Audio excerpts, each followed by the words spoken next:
Avoir eu un long cheminement initiatique sur la langue de veau, vont enfin s'exercer sur une patiente. Je pense que c'est important de leur apprendre, et c'est très important d'avoir mis un spéculum latéral parce qu'on est beaucoup moins inquiet quand on a un fil à couper le bœuf au fond du vagin et qu'on a une protection latérale. Je pense que les gens ils ont tendance à aller moins vite parce que souvent les internes, quand ils ont ces danses dans la main, ils ont tendance à aller trop vite et du coup ça saigne en fait. Bref, donc le mouvement, c'est un mouvement continu qui doit effectivement ne pas être trop rapide, parce que si on est trop rapide, on est plus en section et c'est là qu'on va avoir des risques de saignement. Mais il ne doit pas être trop lent non plus, parce que là on va plutôt sur le versant sclérose, coagulation, avec des risques de sténose ensuite. Il faut préférer des réséctions plutôt conoïdes plutôt que cylindroïdes.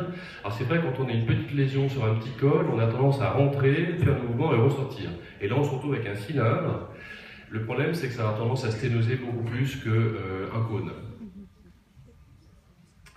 Alors bien sûr, la vision colposcopique, outre les avantages que j'ai déjà développés tout à l'heure, a d'autres avantages.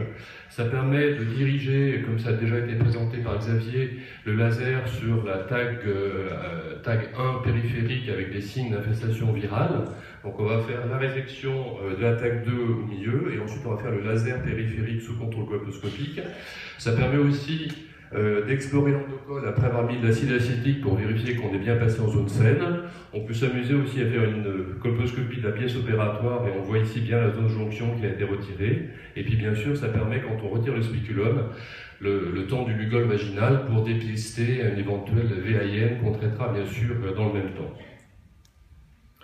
Le problème du saignement, déjà en consultation, lors de la colposcopie initiale, il faut se méfier quand on voit un col inflammatoire. On a quand même une prévalence importante de l'infection à chlamydia chez les femmes jeunes.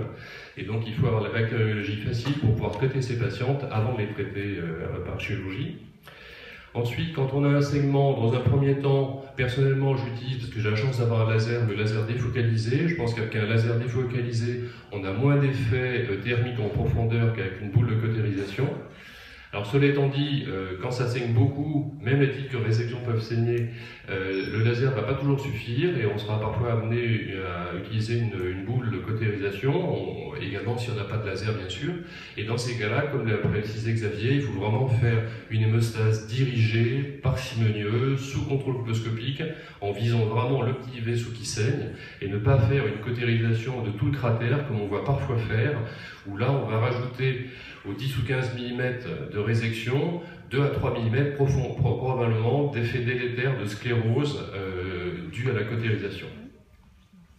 Alors ensuite, si il y a un saignement persistant, on peut toujours mettre une petite mèche résorbable, et puis on va donner à la patiente une ordonnance avec de l'acide tranexamique si jamais elle a des saignements importants. Les saignements importants surviennent en général à J8, et si elles ont une ordonnance et qu'on leur dit de prendre le traitement, le plus souvent ça évite d'avoir à les revoir en fait.